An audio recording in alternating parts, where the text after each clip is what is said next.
They laughed at her, called her a monster, and said she could never be queen. Adanna's strength, a gift from a mysterious past, made her an outcast in a kingdom where beauty and tradition shaped destiny. But when betrayal strikes from within her family and the love she cherishes is torn away, Adanna was forced to take her destiny into her hands. This is the tale of the big muscular princess no man wanted to marry. In the kingdom of Udi lived Adanna. Adanna was a princess, but no one treated her like one. Instead of bowing with respect, the villagers pointed and whispered when she walked through the streets. "She doesn't look like a princess," a woman said loudly, shaking her head. "She looks like a warrior." Another villager laughed. "She's not cursed. She's a punishment from the gods. Look at her. What man would marry her? She could break him in two." Adanna pretended not to hear, but every word felt like a thorn in her chest. She kept her head high, walking past the crowd as if their whispers didn't bother her. But deep down they did. Once she was back in her room at the palace, she stood in front of the tall mirror. The reflection staring back at her didn't look like the princess she wanted to be. Her arms were big and muscular, her shoulders broad, and her posture strong, like a soldier preparing for battle. "Why am I like this?" she whispered, tears streaming down her face. "Why do they hate me so much?" Adanna's father, King Nkem, was a wise and just leader. He had ruled Udi Kingdom for many years, bringing peace and prosperity to the land. But there was one thing even his wisdom couldn't fix: his daughter's future. In Udi Kingdom, the law was clear. The oldest child would inherit the throne, whether they were a boy or a girl. As the firstborn, Adanna was the rightful heir. She had been trained for years to take on the responsibility. She studied history, practiced diplomacy, and even learnt to fight, becoming one of the strongest people in the kingdom. But there was another rule. Before being crowned, the heir had to be married. This rule, meant to bring stability to the kingdom, now stood as a wall between Adanna and her destiny. None of the men in the kingdom wanted to marry her. They feared her strength, mocked her looks, and spread rumors. The muscular princess, they'd joke. Who would marry her? Even the chiefs, the king's trusted advisors, began to question whether Adanna was fit to rule. One evening, the chiefs gathered in the council chamber. The room was filled with the scent of burning incense, and the king sat at the head of the table, his face calm but his heart heavy. "Your Majesty," one chief began, "the people are worried. They do not believe Adanna can lead." Another chief nodded. "Without a husband, she cannot take the throne. That is the law. If she cannot fulfill this requirement, the people may rise against her." King Nkem frowned. "Adanna is strong, intelligent, and capable. She has everything it takes to rule." "Strength is not enough," an elder replied. "The villagers believe she is cursed. They will never accept her as queen unless she proves herself by following the kingdom's traditions." The king's heart sank. He loved his daughter and believed in her, but he also knew that the chiefs were right. If Adanna couldn't marry, the kingdom might reject her as queen. What King Nkem didn't know was that his younger daughter, Amara, had been listening outside the heavy wooden doors. Her heart raced as she overheard the chief's words. "If Adanna can't rule," she thought, her lips curling into a sly smile, "then I'll take the throne." Amara had once been Adanna's closest friend. As children, the two sisters had been inseparable, playing in the palace gardens, sharing secrets, and laughing under the stars. "Promise me we'll always have each other," Amara would say, holding Adanna's hand. "I promise," Adanna would reply with a smile. But those days were gone. As Adanna's body began to change after her mysterious illness, the bond between the sisters began to fray. While Adanna grew strong and muscular, Amara blossomed into the perfect image of a princess, delicate, beautiful, and admired by all. Jealousy took root in Amara's heart. She hated how Adanna, despite everything, was still the heir to the throne. And now, with the chiefs questioning Adanna's ability to rule, Amara saw her chance. That evening, Amara went to the king. Her voice was sweet, but her words were sharp. "Father," she began, "I heard what the chief said. They're right, you know." King Nkem looked up, his brow furrowing. "What do you mean?" Adanna will never find a husband, Amara said bluntly. She's too different. No man will marry her. And if she can't marry, she can't be queen. The king's expression darkened. How dare you speak about your sister this way? I'm only saying what everyone else is thinking, Amara said, crossing her arms. The kingdom needs a ruler the people can trust. If Adanna can't lead, then maybe I should take her place. Enough! King Nkem shouted, rising to his feet. You are her sister, Amara. Instead of tearing her down, you should be standing by her side. Amara bit her lip, her face red with anger. But she didn't argue. Instead, she stormed out of the room, her heart burning with envy and determination. The king decided to help Adanna by finding her a husband. He sent messengers to neighboring kingdoms and faraway lands, inviting noblemen to meet the princess. For a moment, there was hope. Suitors began arriving at the palace, dressed in fine clothes and eager to win the king's favor. But when they saw Adanna, their smiles faded. She's too strong, one man whispered after meeting her. She could defeat me in a fight. Another suitor, clearly uncomfortable, excused himself after only a few minutes. I'm sorry, Your Majesty, he said, bowing quickly. But I'm not the right man for your daughter. One by one, the suitors left. Each rejection felt like a heavy stone added to Adanna's heart. She tried to hold back her tears, but the pain was too much. Why can't they see me for who I really am? She whispered to herself one night, staring out of her window. Why does everyone only care about how I look? Unable to bear the whispers and rejection, Adanna began spending more time in the forest. It was the only place where she felt at peace. The trees stood tall and strong, just like her, and the songs of birds filled the air with hope. One day, as she wandered through the trees, she heard a voice behind her. Princess? Startled, Adanna turned to see a young man holding a basket of herbs. He wore simple clothes and had a warm, kind smile. I'm sorry if I scared you, he said. I'm Nkem. I was gathering herbs. Adanna recognized him. Nkem was an outcast, banished from the village along with his family years ago. She expected him to leave quickly, like everyone else did, but he stayed. You're very strong, he said, his voice gentle. And beautiful. Adanna froze. What did you say? I said you're beautiful, Nkem replied. Not just in how you look, but in who you are. You're brave and strong, and that's something to admire. Adanna felt her heart stir. For the first time, someone saw her for who she truly was. Adanna began visiting the forest often, and Nkem was always there. They spent hours talking, sharing their fears and dreams. Nkem listened as Adanna told him about the villagers' cruelty and her struggles as a princess. You're not cursed, Nkem said one day. You're special. Your strength is a gift. With Nkem, Adanna felt free. She laughed and smiled in a way she hadn't in years. Slowly, their bond grew into love. But their love had to stay a secret. If the kingdom found out that Adanna was in love with an outcast, they would never accept it. Amara noticed that Adanna seemed happier, and her jealousy burnt brighter. One evening, she followed her sister into the forest and saw her meeting Nkem. Hiding behind a tree, Amara's lips curled into a wicked smile. A secret love with an outcast, she whispered. This will ruin her. The next morning, Amara burst into the council chamber, where the chiefs and the king were gathered. Your Majesty, she said dramatically, Adanna has disgraced the royal family. She's in love with an outcast. Gasps filled the room. Adanna was called to defend herself, standing before the chiefs as their judgment bore down on her. Is this true? One chief demanded. Adanna hesitated but finally said, yes. I love him. The chiefs were furious. She has broken tradition, one of them said. This man must be banished. King Nkem, under immense pressure, had no choice. He ordered Nkem's banishment, his voice heavy with sorrow.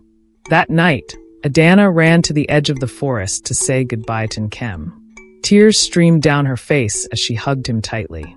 This is my fault, she sobbed. I've ruined everything. Don't say that, Nkem said gently. You are stronger than this. And I believe there's a way to fix this. What do you mean? Adanna asked. Your strength came from the potion you drank when you were a child. Nkem explained. If we can find the herb that caused it, we might be able to reverse it. Adanna's eyes widened. Do you really think it's possible? I do, Nkem said. But you have to promise me something. What? Adanna asked. Promise me you won't give up, Nkem said. No matter how hard it gets. Adanna nodded, wiping her tears. I promise. As Nkem was taken away, Adanna stood alone in the dark forest. But she wasn't defeated. She was determined to uncover the truth, reclaim her destiny, and prove to everyone that she was more than what they thought. Adanna couldn't sleep that night. Nkem's words echoed in her mind. Your strength came from the potion. If we can find the herb that caused it, we might be able to reverse it. She had spent years trying to accept who she was, but now there was a glimmer of hope. Hope that she could understand what had happened to her and possibly change her fate. But the path ahead wasn't clear. The herbal doctor who had saved her life years ago had disappeared shortly after her illness. No one in the kingdom knew where he had gone.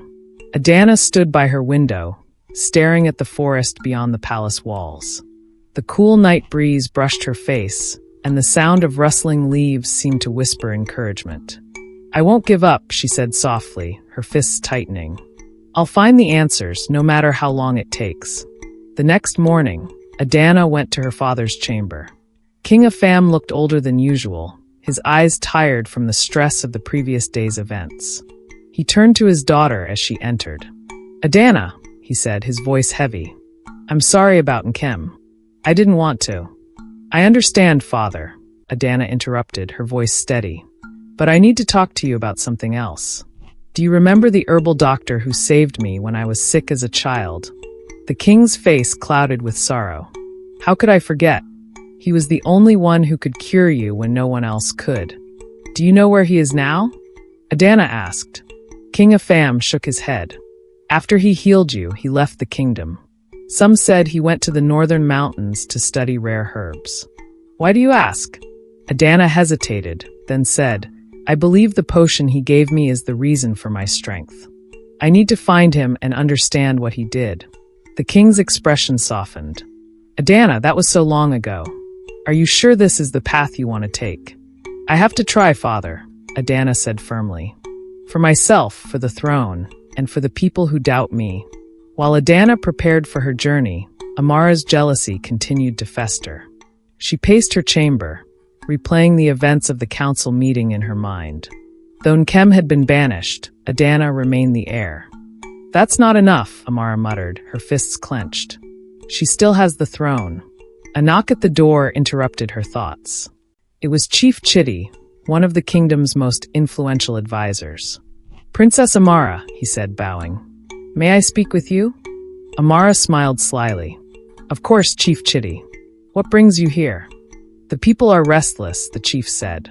Many believe Adanna is unfit to rule, but as long as she is the heir, they have no choice but to accept her. What are you suggesting? Amara asked, her tone innocent but curious.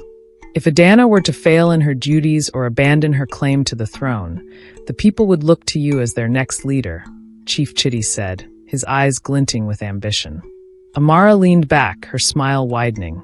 Thank you, Chief Chitty. I'll keep your advice in mind.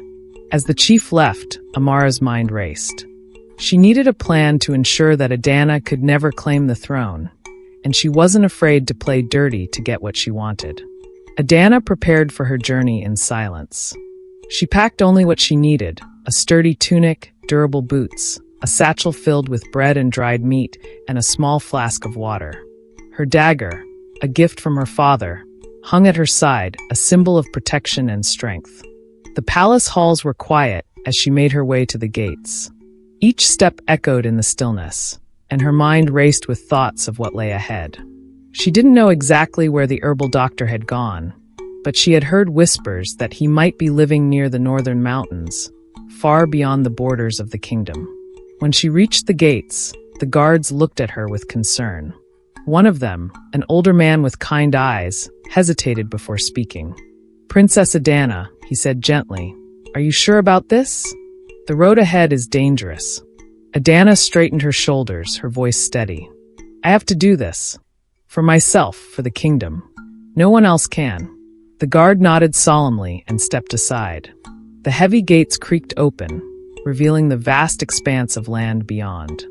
The morning sun bathed the world in golden light, but Adanna knew the journey ahead wouldn't be easy. As she stepped out of the palace, she glanced back one last time. The towering walls had been her home for so long, a place of safety, but also of judgment and pain. She took a deep breath, her hand resting on the hilt of her dagger. "This is my fight," she whispered to herself. "And I won't give up."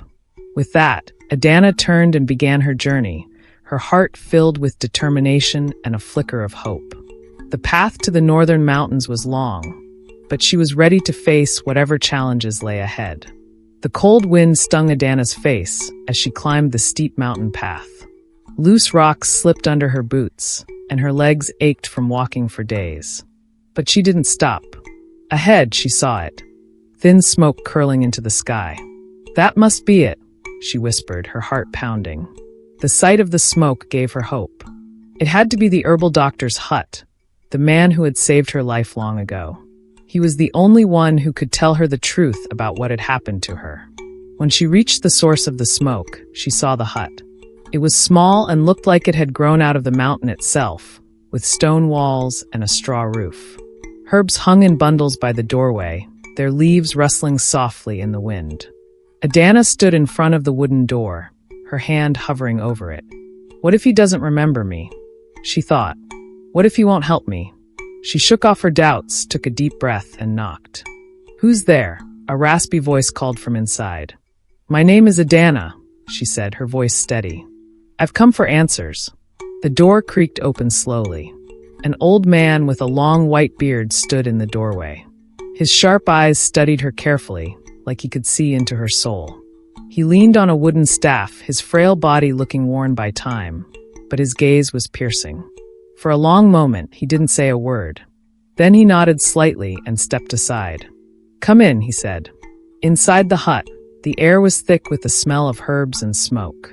Shelves lined the walls, filled with jars of dried plants. Strange powders sat in little bowls on a table. A fire crackled in the small fireplace, filling the room with warmth. "You're the princess," the old man said, motioning for Adanna to sit on a wooden bench. Adanna froze, surprised. "How do you know that?" The man chuckled softly. "A princess doesn't need to say who she is. I can see it in your face, in your posture. And your eyes, they carry the weight of someone searching for answers." Adanna sat down, her hands tightly gripping her lap. "You saved my life when I was little," she said. "I need to know what you did to me." The old man lowered himself into a chair near the fire. He leaned his staff against the wall and folded his hands in his lap. "You were very sick," he began. "A terrible fever had taken over your body. No healer in the kingdom could help you. Your parents came to me, begging me to save you." Adanna's chest tightened. "What did you give me? What was in the potion?" The old man sighed and looked into the fire, as if remembering something heavy. "I used an herb called obankata. It is very rare, very powerful, and very dangerous. It grows only in the forbidden lands beyond the River of Shadows. It's known to save lives, even in the worst cases, but it comes with a cost." Adanna frowned, her heart pounding. "What do you mean, a cost?" The old man turned back to her, his eyes serious. "Obankata doesn't just heal. It changes. When someone takes it, the herb binds to their body and spirit. It gives them strength, unnatural strength, but it also makes them different." Adanna stared at him, her mind spinning. "So my strength, it came from that herb?" The old man nodded. "Yes. The power you have now is a gift from the herb. It saved your life, but it also made you what you are today." Adanna's throat tightened and her chest ached. "So, I wasn't born this way." "No," the old man said gently. "Your strength isn't natural. It's because of the herb. And sometimes the things that make us different can make others fear us." Adanna's heart felt heavy as she thought of the whispers, the laughter, the rejection she had faced her entire life. "Why didn't you tell my parents what it would do to me?" she asked, her voice rising. The old man leaned forward, his gaze steady. "Your parents didn't care about the cost. They only wanted to save your life. And the truth is, I didn't know exactly what would happen. The herb affects everyone differently. Adanna shot to her feet, pacing the small room. Her hands clenched into fists as anger and sadness boiled inside her. So now I'm just stuck with this, she said, her voice shaking. I'm supposed to live like this forever, being treated like a monster? The old man watched her quietly for a moment. Then he spoke, his voice calm but firm. There is a way to undo it. She sat frozen, her heart pounding. For the first time in years, there was hope, a way to rid herself of this strength that made her an outcast. But it won't be easy, the old man continued, his voice low. The river of shadows is only the beginning. To undo the effects of Obankata, you must return to where it grows. Adanna's fingers tightened around the wooden bench. Where can I find it? The old man looked at her for a long moment before answering. Deep within the land of the forgotten, beyond the river. But be warned, Obankata does not give without taking. The spirits of that land do not welcome the living, and no one who enters comes back unchanged. A chill ran down Adanna's spine. I have no choice, she said. If this is the only way, I'll do it. The old man sighed, standing slowly. He walked over to a wooden shelf, reached for a small black pouch, and pressed it into Adanna's hands. These herbs will keep your strength steady, he said. But they will not protect you from what awaits beyond the river. Adanna swallowed hard. I will face whatever comes. The old man nodded solemnly. Then may the gods guide you. She turned toward the door, gripping the pouch tightly. As she stepped into the cold night air, the wind howled around her, as if whispering warnings she could not understand. She was no longer just fighting for herself. She was fighting for her future. Meanwhile, the palace was quiet. Too quiet. King Afam stood alone in Adanna's chamber, his hands clasped behind his back as he gazed through the large window.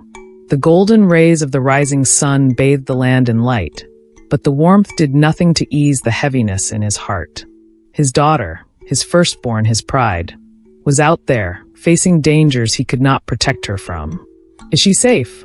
Has she found what she's looking for? Will she ever come back? His chest tightened.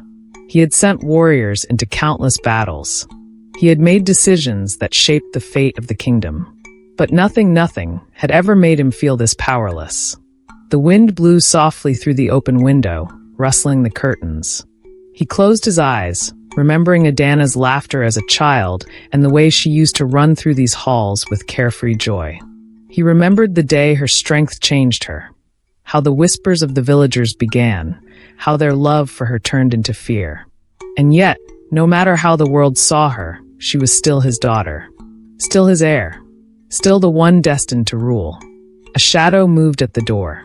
Amara stood there, unnoticed, her heart burning with resentment.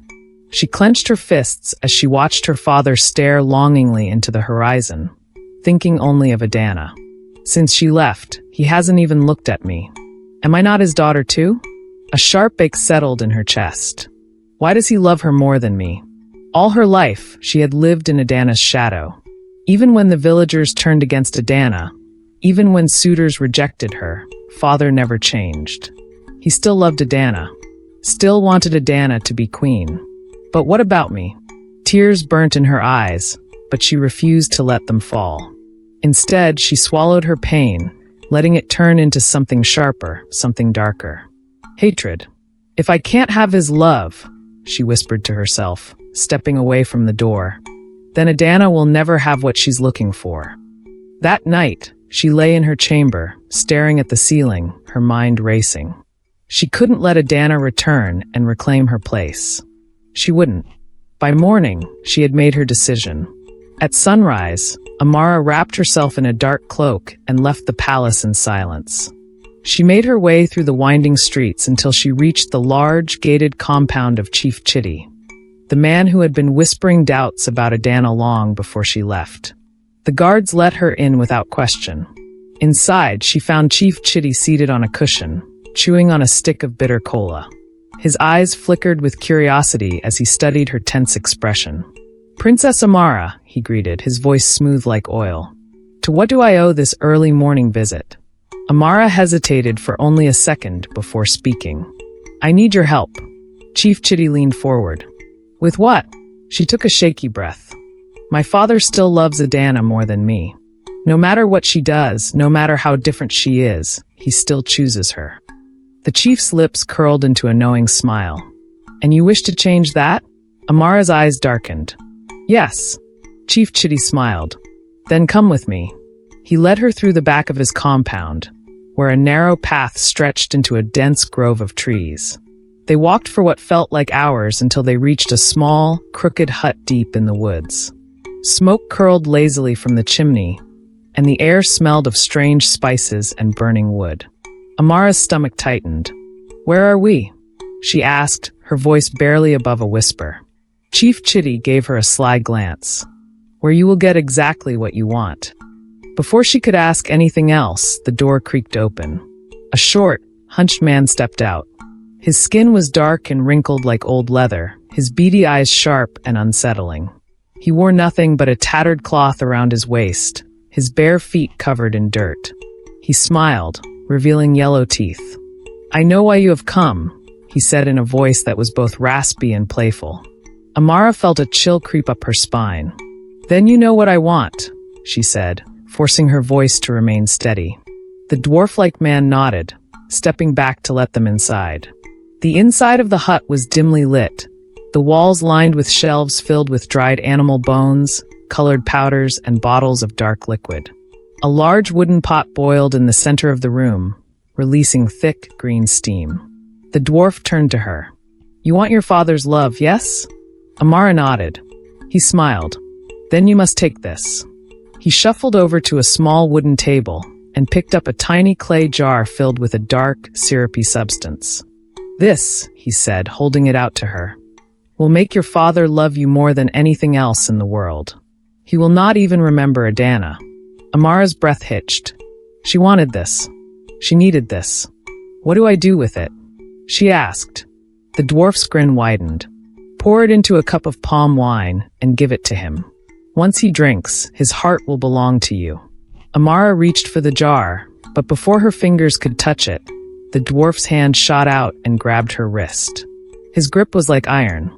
His eyes, once playful, turned deadly serious.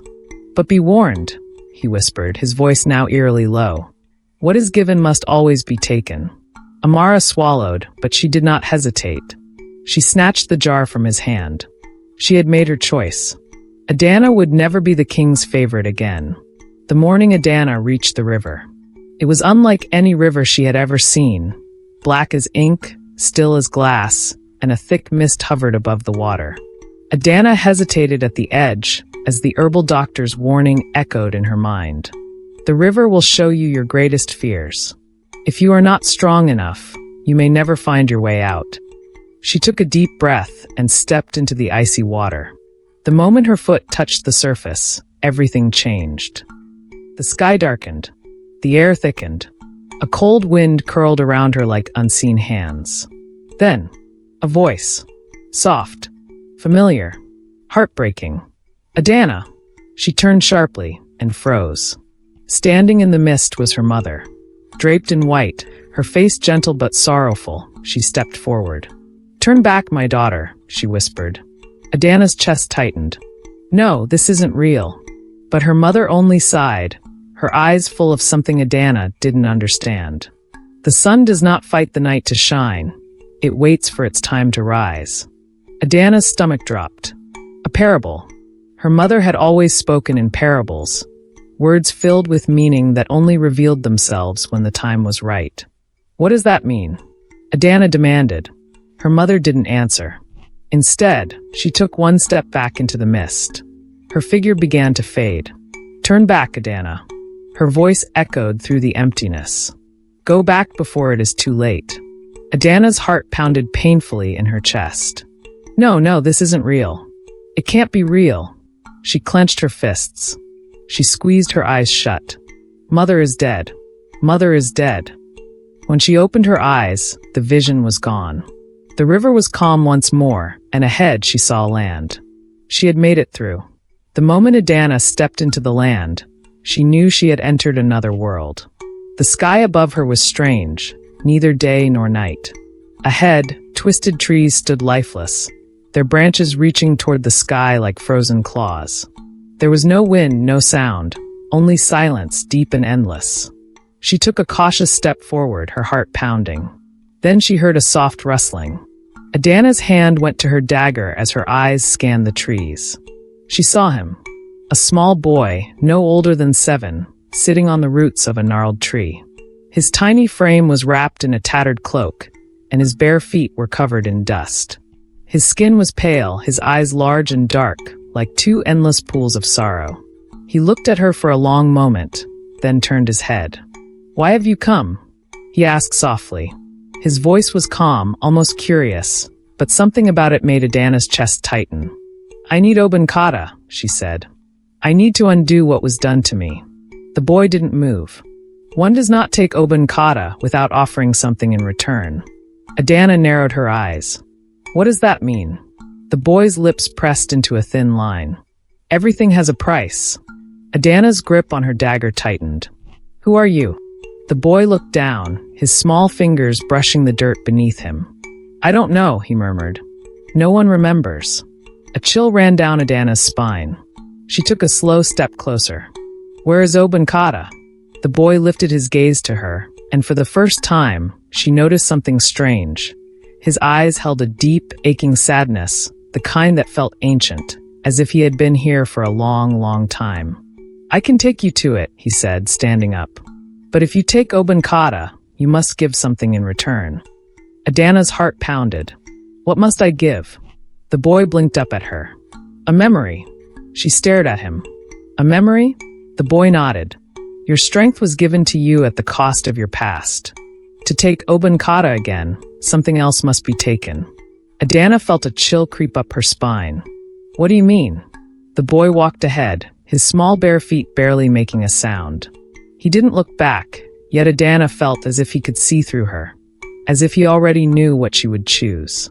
She followed him deeper into the forest, past twisted trees that seemed to breathe beneath her feet. Then he stopped. Under the ancient Irako tree. The boy turned to her, his dark eyes unreadable. He slowly lifted his hands. "Open your hands, Princess Adanna," he said softly. "See what is ahead." Adanna hesitated. Her heart pounded, but something deep inside her urged her forward. She reached out. The moment her hands met his, everything disappeared. Adanna found herself standing in the palace. Her heart leapt. She looked down at herself, slim, elegant, graceful. She no longer had broad shoulders or strong arms. She looked like a true princess. But something was wrong. The palace halls were silent. Empty.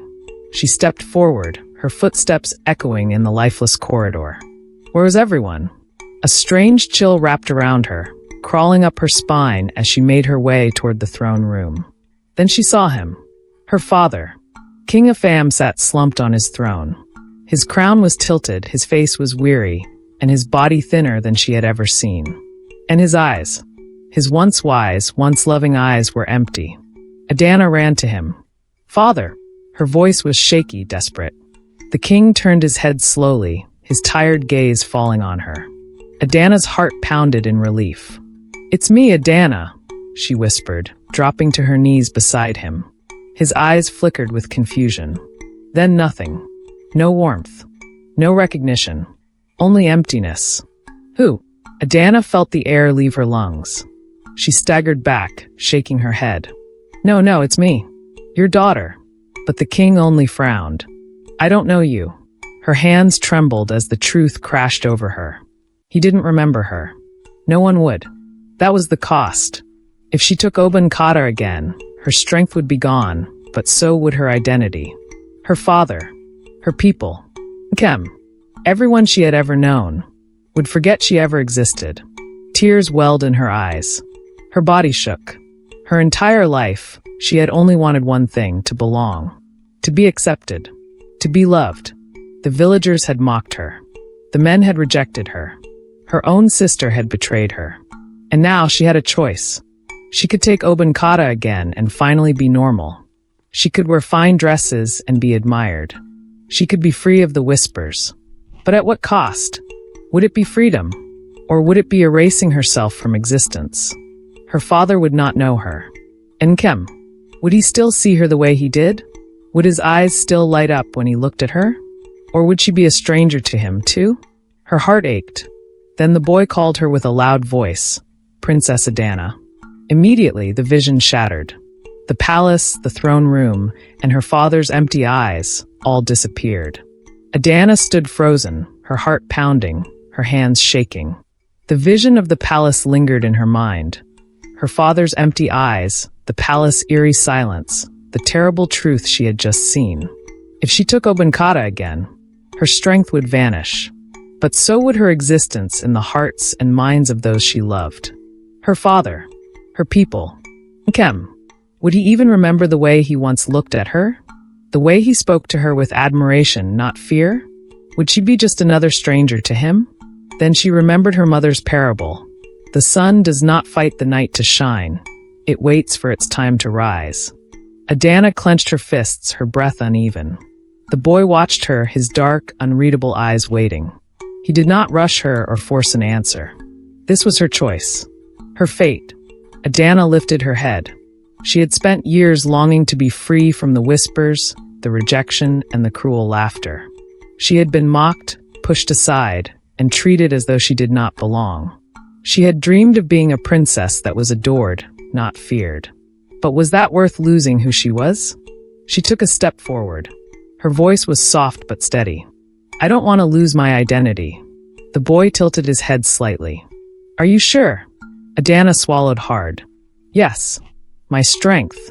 It is not a curse. She exhaled sharply. It is a part of me, and I will not lose myself just to make the world comfortable. The boy nodded once. Then you have made your choice. The air was still. The wind no longer whispered. The trees no longer moved. Adanna sat under the tree, her heart pounding, her decision made. She would not take Obankata. She would not erase herself to fit into a world that had rejected her. She was Adanna, and she would return home as she was meant to be. The little boy stood in front of her, his deep, dark eyes watching her closely. For the first time, his lips curled into the faintest hint of a smile. You have made a wise choice, Princess Adanna. His voice was soft, yet it carried through the air like thunder. It felt like more than just words. It felt like a prophecy. Adanna swallowed hard, her hands still trembling from the vision she had seen. Will I be strong enough? She asked, her voice low. The boy tilted his head slightly, his expression unreadable. Destiny can be delayed, but it can never be denied. Adanna stilled. The words wrapped around her like an invisible force.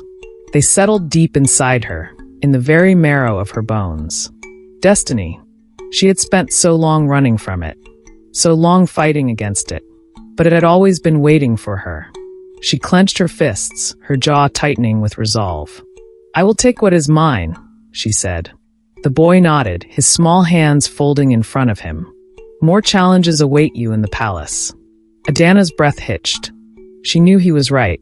She had left the palace as an outcast. She was returning to war. She thought of Amara, her sister, her rival. Would Amara let her return peacefully? Would the people still see her as their princess, or would they stand against her? The boy's voice cut through her thoughts. The gods will see you through, but you must stand strong, princess. Your greatest battle is yet to come. A chill crawled up Adanna's spine. Her greatest battle? She had survived the whispers. She had survived the rejection. She had survived the river of shadows. And yet, the boy was telling her that what lay ahead would be even harder. Adanna straightened her back. She would not run. She would not break. She would return home and face whatever awaited her. The boy lifted his hand and pointed behind her. Adanna turned and gasped. The river of shadows was there again, but this time, the mist had cleared. The dark waters no longer looked threatening. They looked welcoming.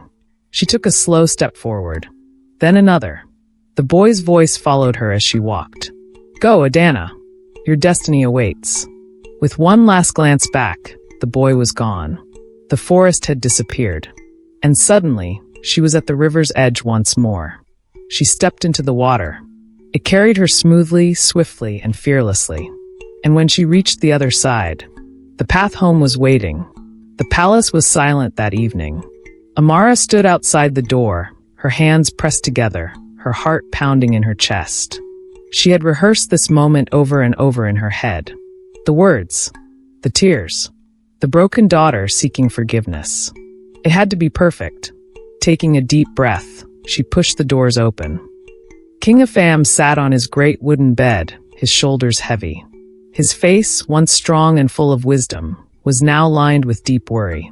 Since Adanna had left, the weight of the kingdom had grown heavier. And though he didn't say it aloud, he missed her. He missed his daughter, his heir, his pride. Then, the last person he expected to see entered the room. Amara. She walked in slowly, her steps hesitant, her eyes lowered. Then, without a word, she dropped to her knees. Tears slid down her face, her voice trembling as she spoke. "Father, forgive me." The king's eyes widened. "For what?" he asked. Amara lowered her head further. "For not always supporting my sister." The words tasted bitter on her tongue, but she forced them out. "For mocking her, for insulting her, for treating her like she was less than me." Her shoulders shook. The tears came faster, her sobs filling the room. "I was wrong, Father. I let jealousy blind me." She lifted her face, and for the first time, King Nkem saw real pain in her eyes. Was it true? Was Amara finally seeing her mistakes? Or was there something else hiding behind those tears? The king studied her for a long moment, his wise old eyes searching her face. Then he sighed deeply. "You are my daughter, Amara. And though your actions have caused pain, I forgive you." Amara's breath hitched, relief washing over her. She reached forward, taking his frail hands in hers. "Thank you, Father. To show my love for you, I brought you something special." King Nkem frowned slightly. "What is it?" Amara wiped her tears away quickly and smiled. "Palm wine." The king raised an eyebrow. "From the neighboring village?" he asked. She nodded eagerly. "Yes. I went myself. The people there told me it is the sweetest wine they have ever made." The king sighed, a small smile touching his lips. "You have done well, my daughter." Amara's smile grew. "Let me fetch it for you." She stood quickly, turning toward the door. But the moment she stepped into the hallway, her face changed. The sadness vanished. The tears dried. Her lips curled into something else. Satisfaction. She walked to her chamber, her heart racing not with guilt, but with excitement. The witch doctor's words echoed in her mind. "Pour it into the wine, and the king's heart will belong to you. He will love you more than anyone else. More than Adanna. More than life itself." She reached her table, where the tiny clay jar sat untouched. Her fingers trembled slightly as she picked it up. She unsealed the jar. A thick, dark substance sat at the bottom. She dipped a single finger inside. The liquid was bitter. Thick. Cold. The power inside it was real. And now, it would be hers. She poured it into the king's drink, swirling the liquid until it disappeared into the sweet palm wine. Her breath quickened. This was it. The moment she had been waiting for. She picked up the cup, her hands steady. Then, with a final glance at her reflection, she walked back to her father's chamber. The king was sitting upright when she returned, his tired eyes watching her. She smiled sweetly as she stepped closer, holding the cup with both hands. "Here, father." The king took the cup from her gently. He lifted it to his lips. Amara held her breath. The moment his lips touched the drink, her fingers twitched with excitement. He took a sip, then another. Then he finished it all. Amara's smile widened. She watched, and waited. What would happen first? Would he suddenly look at her with nothing but love? Would he call her his favorite daughter? Would he forget Adanna entirely? Would he? Something was wrong. The king stilled. His hands, which had been resting on his lap, began to tremble. His face, once tired but calm, tightened. Then, he gasped. His hand flew to his chest. The cup fell from his fingers, shattering on the floor. Amara's smile vanished. The king's breathing changed. His eyes widened in pain. "Father?" Amara whispered. She stepped back. Amara cried, rushing to his side. The palace guards stormed in, their eyes wide with panic. "What happened to the king?" one of them asked, stepping forward.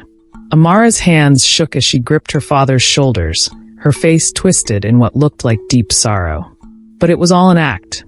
"I don't know," she stammered, tears spilling down her cheeks. "We were just talking, and then he collapsed." Her voice broke, filled with the perfect amount of panic and grief. The guards believed her. "Take him to his chambers," she ordered. "Call the royal healers." They obeyed without question, lifting the king's weak body and carrying him away. Amara watched them go, her heart pounding, not with fear, but with anticipation. Soon, her father would wake up and love her more than anyone else. Soon, she would finally have everything. But as the door to his chambers slammed shut, a small doubt crept into her heart. What if something was wrong? She couldn't wait. She had to be sure. That evening, under the cover of darkness, she left the palace. The night was cold, the moon half hidden behind thick clouds. Amara's cloak billowed behind her as she hurried through the dense forest. The journey to the witch doctor's hut had never felt this long before. When she finally burst through the door, her face was tight with fear and anger. "You deceived me," she hissed. "The potion didn't make him love me. It made him ill." The witch doctor sat calmly, his bony fingers tapping on the wooden table. His hut smelt of dried herbs and something darker, something rotten. His thin lips curled into a small smile. "Calm yourself, princess," he said smoothly. "Calm," she snapped. "My father is sick. What did you give me?" The old man chuckled, shaking his head.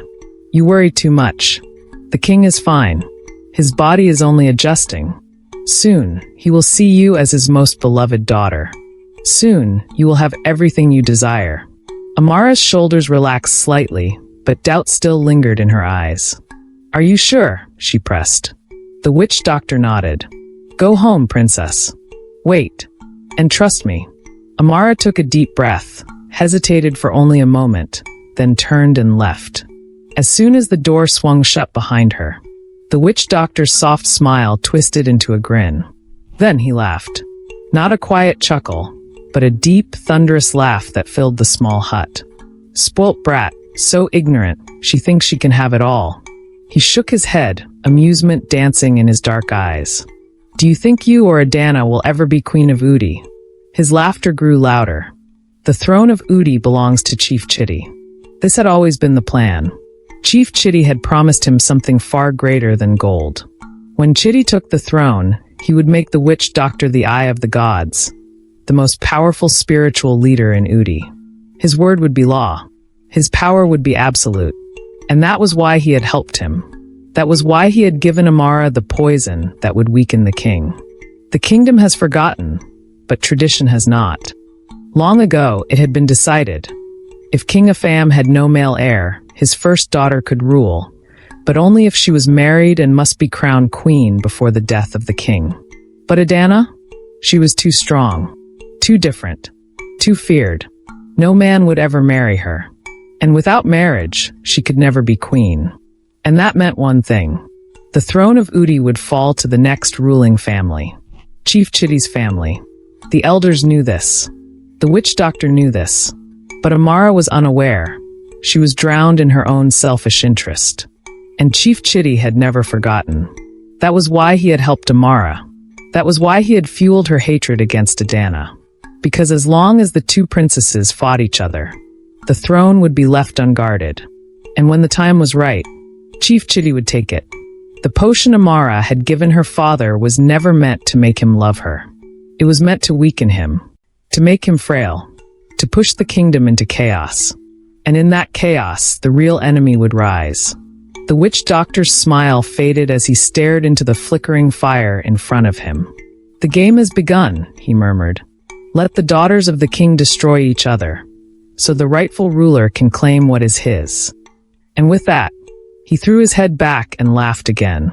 The morning air was cold, but the stares of the villagers were colder. As Adanna stepped through the village gates, the people turned, watching her, whispering. Then, slowly, the whispers turned to laughter. Cruel, mocking, heartless. A woman pointed at her and spat on the ground. "She's still a monster." A man chuckled, shaking his head. "She left to cleanse herself and still came back cursed. The gods have rejected her. A beast like her can never rule Udi." The words stabbed into her like thorns, piercing the small hope she had carried in her heart. She had left hoping to find acceptance. She had returned stronger, wiser, ready to fight for her place. But to them, she was still nothing.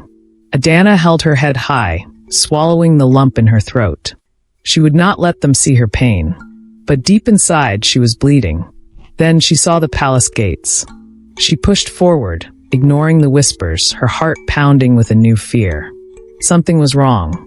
The guards at the gates were tense, their faces tight with worry. She barely got the words out before one of them spoke first. "Princess, your father, he is gravely ill." Her world stopped. "No, not him." Without another word, Adanna ran. The moment she stepped into the king's chamber, her breath caught in her throat. Her father, the mighty king of Fam, the man who had once stood like an unshakable mountain, was now barely a shadow of himself.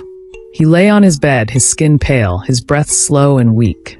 The room smelt of burning incense and bitter herbs, a desperate attempt from the healers to keep death away. Adanna staggered forward, her knees threatening to give way. She had faced the river of shadow and the weight of rejection her whole life. But nothing prepared her for the sight of her father like this. Tears blurred her vision as she knelt beside him, taking his frail hand into hers. "Father?" His fingers barely moved. His eyes, once sharp and wise, fluttered open. For a moment, they focused on her.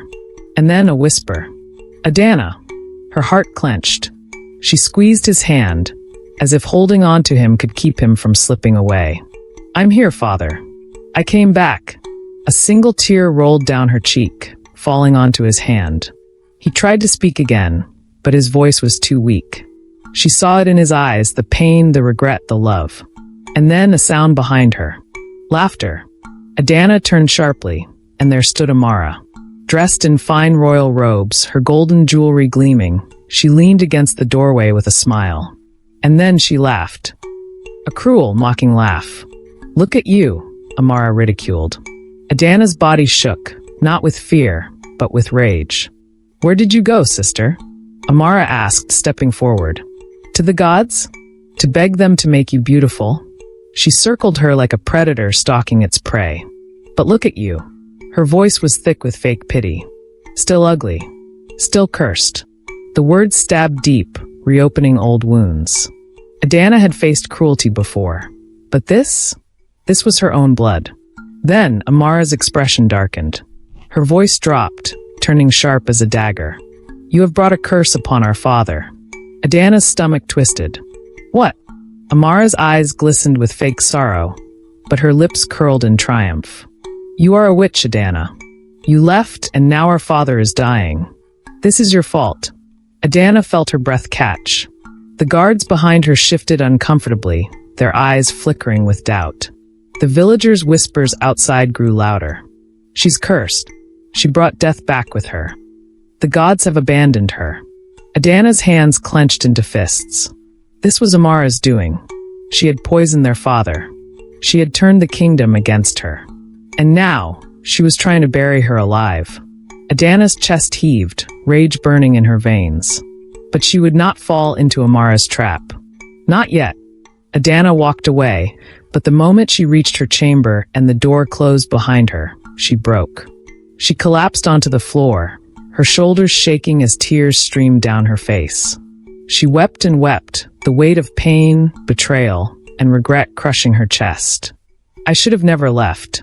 Her fingers dug into the floor as her sobs filled the empty room. "I should have stayed to watch over father." She knew Amara had something to do with his sickness. She could see it in her eyes, hear it in her voice. Why is my own sister so wicked? Her mind burned with rage and sorrow. And now, Amara had called her a witch, turning the people against her even more. Then a whisper in her mind. "Princess Adanna, your greatest battle is yet to come." The boy's words echoed through her thoughts like a prophecy unfolding before her. She gasped for air, gripping her chest. Then another voice. Soft. Familiar. Haunting. The sun does not fight the stars to shine. It waits for its time to rise. Her mother. Adanna's chest tightened as a fresh wave of tears escaped her eyes. Mother, what does it mean? She had wanted so badly to prove herself, to be strong, to be worthy. But now she felt lost. Alone. Her thoughts drifted to Nkem. His gentle smile. His words of encouragement.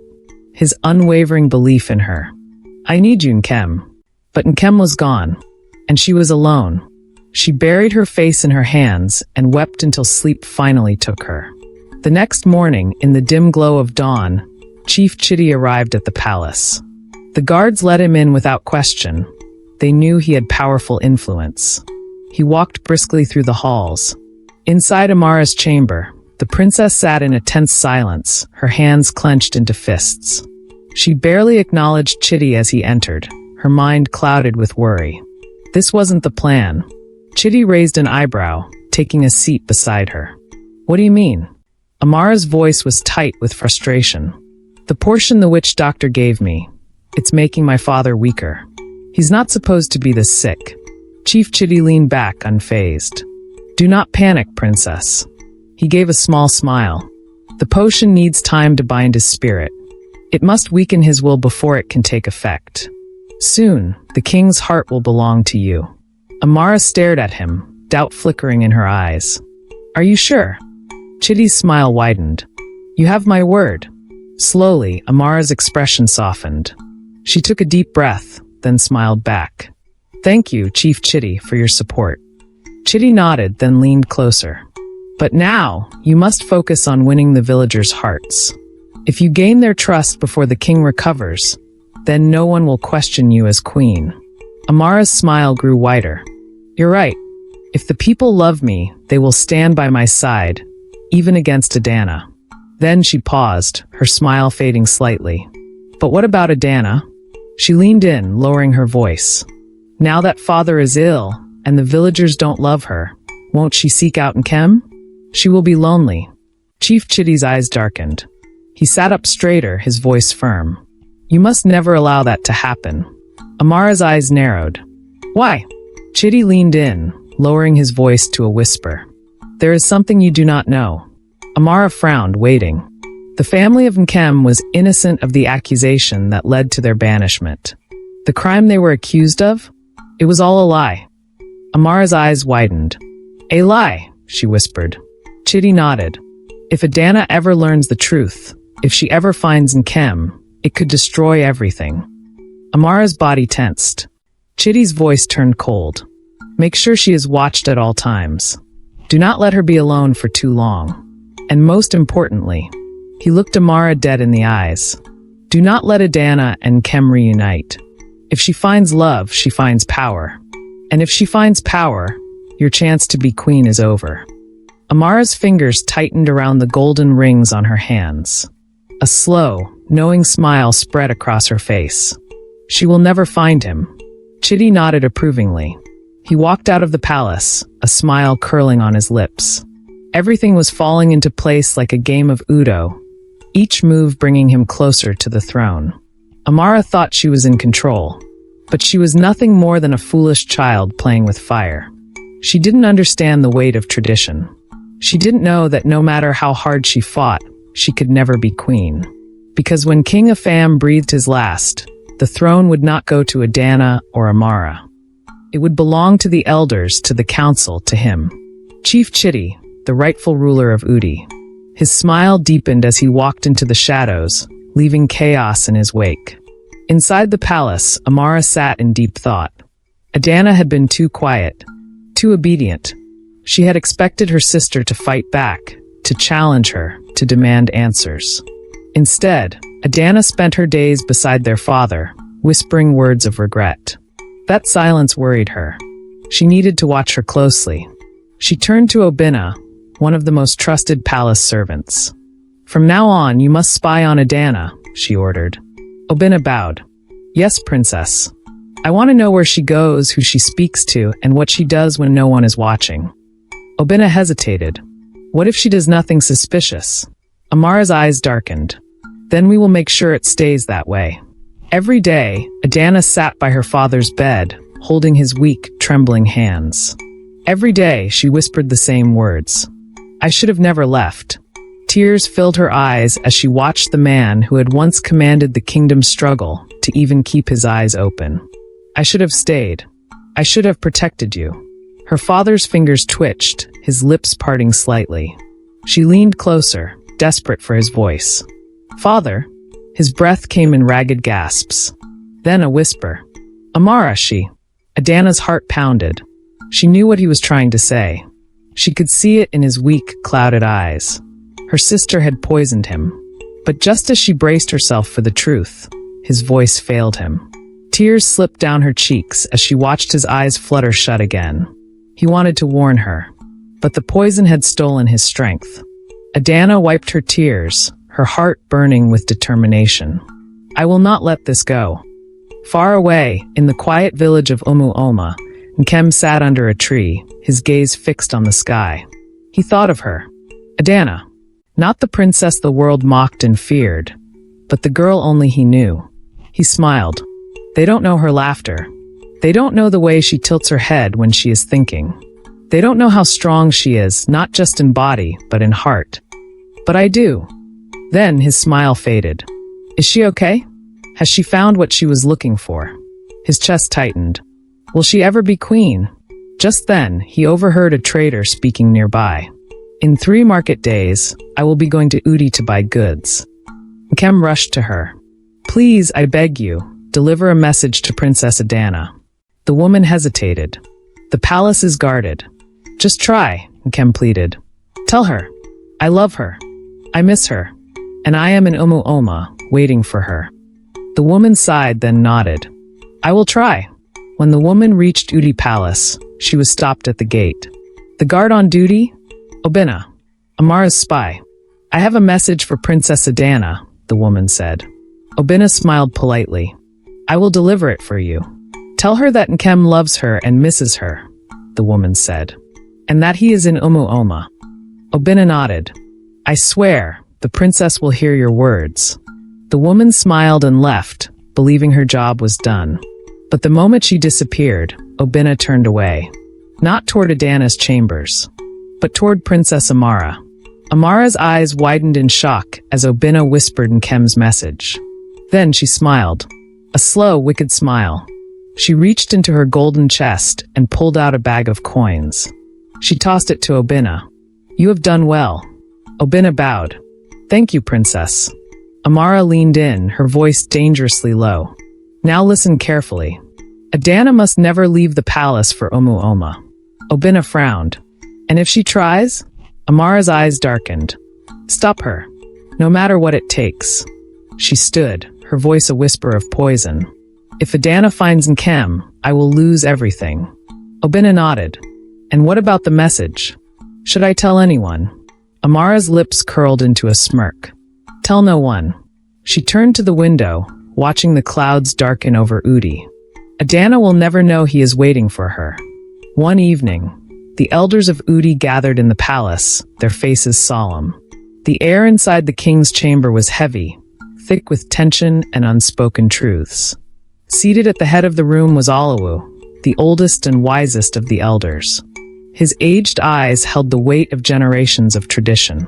Beside him sat Chief Chitty, his expression unreadable, but the small glint in his eyes betrayed his excitement. This was the moment he had been waiting for. The moment Udi's future would be sealed. The doors creaked open. Adanna walked in, her head held high, followed closely by Amara. She knew why they had called her. She was ready to fight for her throne. She was ready to defend her right. But she had no idea that today, her world would come crashing down. Alawu cleared his throat, his deep voice commanding silence. Princess Adanna, the Council of Elders and Chiefs have gathered today to remind you of the laws that govern our land. Adanna remained calm, her hands clasped before her. Go on. Alawu continued, his gaze unwavering. Our king is very sick, and the throne has remained vacant for too long.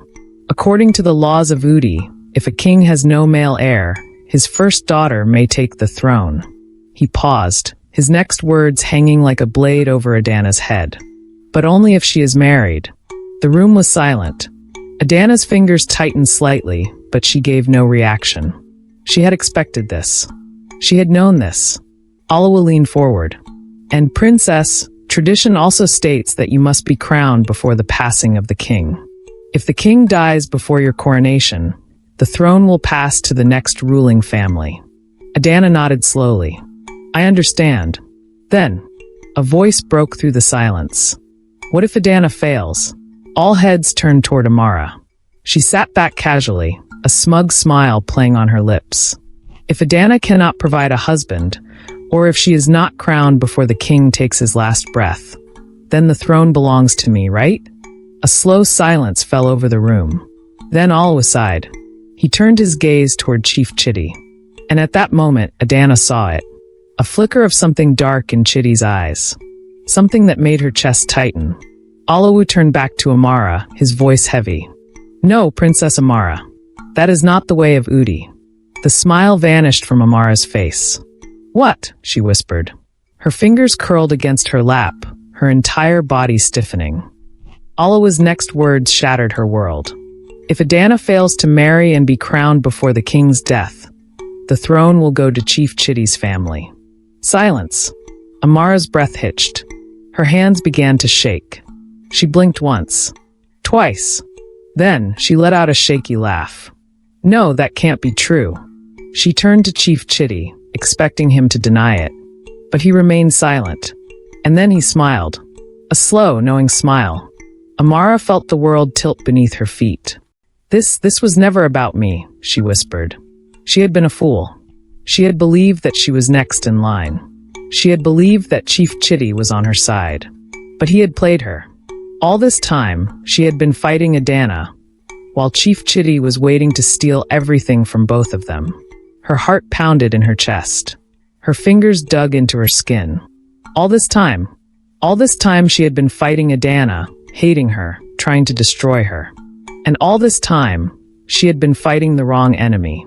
She had helped Chief Chitty poison her father. She had helped turn the people against Adanna. She had done everything he asked, all because she thought he was helping her. But now she saw the truth. She turned back to the elders. There must be a mistake. My father is still alive. I am still a princess. Enough. Alawa's voice was final. This is the law, and the law cannot be changed. The council of elders and chiefs stood from their seats, their faces unreadable. The meeting was over. The decision had been made.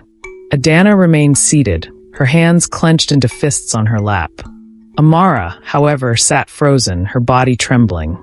Her world had collapsed in an instant. No one looked at her. No one spoke to her. Not even Chief Chitty. As they all filed out of the king's chamber, she could barely feel her own feet as she stood. She didn't know how she got to her chamber. All she knew was the pain in her chest. And when the door closed behind her, she collapsed. Tears poured down Amara's face as she clutched her chest. What have I done? She whispered, her voice broken. I let jealousy consume me. She had spent years hating Adanna. She had called her a monster. She had laughed when the villagers mocked her.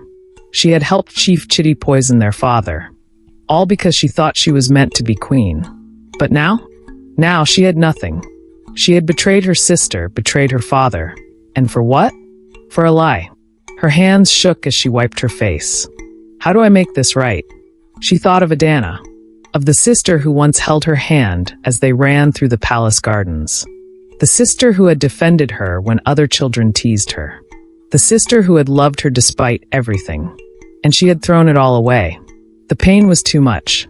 She couldn't live with this. She didn't deserve to. Her eyes flickered to the small wooden box on her table. Inside it was the potion from the witch doctor. The same poison she had slipped into her father's drink. She picked it up with shaking hands. Slowly, she poured the dark liquid into a goblet. Mother, if you can hear me, forgive me. Her voice cracked. I have failed you. I have failed Father. I have failed myself.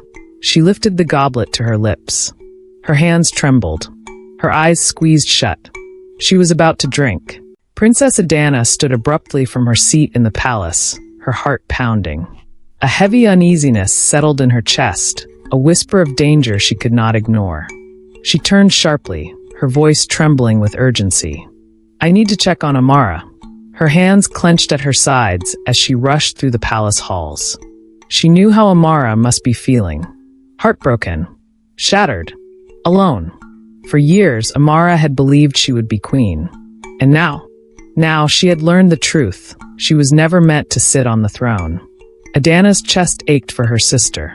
Despite everything, despite the cruelty, the betrayal, the lies, she still loved her. She needed her. And deep down, she prayed it was not too late. She reached Amara's chamber and pushed the door open. Then her heart stopped. Amara stood in the dimly lit room, her back to the door. In her trembling hands, she held a goblet filled with a dark, deadly liquid. Adanna's breath caught in her throat. "No," she gasped. Before Amara could lift the goblet to her lips, Adanna rushed forward and snatched it from her hands. The goblet clattered to the floor, spilling the poisoned drink. Adanna grabbed Amara by the shoulders, shaking her. "What are you doing?" Her voice cracked with fear. Amara's eyes were hollow, her face wet with tears. "I don't deserve to live," she whispered, her voice barely audible. Adanna stared at her, heartbroken. "Don't say that," she cried. "I need you, Amara. Father needs you. The kingdom needs you." But Amara shook her head, more tears spilling down her cheeks. "No, Adanna. I have done too much. I have hurt you, humiliated you. I let jealousy and envy destroy everything we had." Her voice broke. "I have failed as a sister." Adanna felt tears welling in her own eyes. She could see the pain in Amara's face, the deep regret that consumed her. And yet, she did not see a monster. She only saw her sister. The same Amara who once held her hand as they ran through the palace gardens. The same Amara who used to braid her hair under the moonlight, whispering secrets only sisters could share. She took a shaky breath and cupped Amara's tear-streaked face. Her voice was soft yet filled with strength. "The river does not reject the water that once dirted it. It simply flows, cleansing itself with time." Amara's breath hitched. Her lips trembled. Adanna pulled her into a tight embrace. "I forgive you." Amara let out a choked sob and collapsed into her sister's arms. They held each other, their tears mixing together, years of pain and betrayal washing away. For the first time in a long time, they were just sisters again. But as they clung to each other in the quiet chamber outside, the kingdom of Udi remained in danger. Chief Chidi was still out there. The king was still dying. The throne was still at risk. And as much as they wanted this moment to last forever, war was coming. Chief Chidi sat on a cushioned stool outside his house, his face stretched in a victorious smile. The throne of Udi was almost his. King Afam was dying. Adanna had no husband. Amara was too late to fight back. Nothing could stop him now. He leaned back, praising himself in his mind. "I am a genius, the master planner of the Udi Kingdom." He had played Amara like a drum, turned the villagers against Adanna, and poisoned the king's body with slow death. His dream was about to become a reality. He chuckled softly, his mind drifting back to where it all began. Long ago, there were two brothers. Okafor, the eldest, the firstborn of their family, the one destined to lead. And Chidi, the younger, hungry for power, unwilling to live in his brother's shadow. Chidi clenched his jaw at the memory. If Okafor had remained in Udi, I would never have gotten this far. Okafor was respected, wise, and loved by the people. Had he stayed, he would have been a threat to Chidi's plans. So Chidi did what he did best. He lied.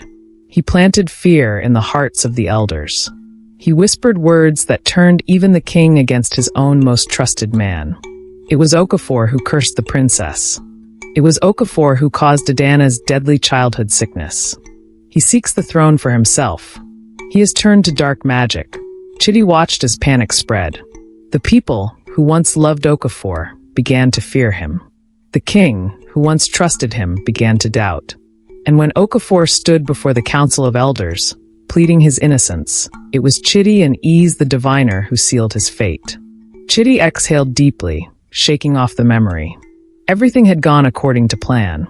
But then his smile faded. His chest tightened. Because Okafor had a son. And that son was Nkem. A boy who had been forced into exile because of his father's false crimes. A boy who never knew the truth of his own bloodline. If Adanna ever found out, if she discovered who Nkem really was, it would be over for him. Chitty's eyes darkened. What if Amara turns against me? She now knew too much. She knew that Nkem's family was innocent. She knew the truth he had spent years burying. What if she tells Adanna? What if they unite against me? His fingers curled into a fist. I should have never revealed that secret to her. His mind raced. There was only one solution. I must find Nkem before she does. And this time, there would be no mistakes. The palace halls were silent, but Amara's sobs filled her father's chamber. She knelt beside the king's bed, her head lowered, her hands clutching his weak fingers. Tears streamed down her face as she whispered, "Father, please forgive me." Her voice shook with regret. I was blinded by jealousy. I let greed take over my heart. I hurt my own sister. I failed you. The king's eyes fluttered open slightly. His lips moved, but the poison had made him too weak to speak. His fingers twitched in her grasp. He was trying to tell her something, but the words would not come. Her heart shattered. I have failed you, father. I have failed Udi. A gentle hand touched her shoulder. She turned to see Adanna standing beside her. Tears glistened in her sister's eyes. Do not cry, Amara, she whispered. Father will not die. We will be fine. Amara let out a shaky breath. She did not deserve kindness. She did not deserve forgiveness. Yet, Adanna was here, comforting her. And for the first time in a long time, she felt like a sister again. Amara wiped her tears and took a deep breath. Her face hardened with determination. She turned to Adanna. We must protect the throne from our enemies. Adanna nodded. But how? Amara hesitated, then whispered. I have a plan. Adanna's brows furrowed. What plan? Amara took her sister's hands, gripping them tightly. I know where Nkem is. Adanna's breath hitched. Her heart pounded. What? He is in Omo-Oma, Amara said. You need to go to him. Adanna shook her head. I can't leave. Father. I will take care of father, Amara insisted. But you must go now. Adanna's mind raced. Nkem. The one person who had never feared her strength. The one person who had believed in her when no one else did. The one person who had loved her for who she was. You need to go fast, Amara urged. I don't trust Chief Chitty. If he finds Nkem first. Adanna's chest tightened. She knew what Amara meant. If Chief Chitty found Nkem before she did, he would kill him. Adanna clenched her fists. I will go. When you find him, bring him back here, Amara said. No one will ever know he is in the palace. He will be safe. Adanna took a deep breath. Then I must leave before it's too late. She turned toward the door. But as she did, a cold gust of wind rushed through the palace. The candles flickered, and for a moment, it felt as if the spirits of their ancestors were watching. The battle for Udi's throne had begun, and there was no turning back now. Adanna traveled swiftly to Omo-Oma, her heart pounding with every step. She had to find Nkem before Chief Chitty did. The fate of Udi depended on it. When she reached the small village, she wasted no time. She asked the villagers about a man from Udi named Nkem. Many shook their heads. Some avoided her gaze. Fear. No one wanted to be caught speaking about an outcast. But she was determined. After hours of searching, she found an old woman selling yams. The woman studied Adanna carefully. Who are you looking for, my daughter? A man named Nkem, Adanna replied, her voice urgent.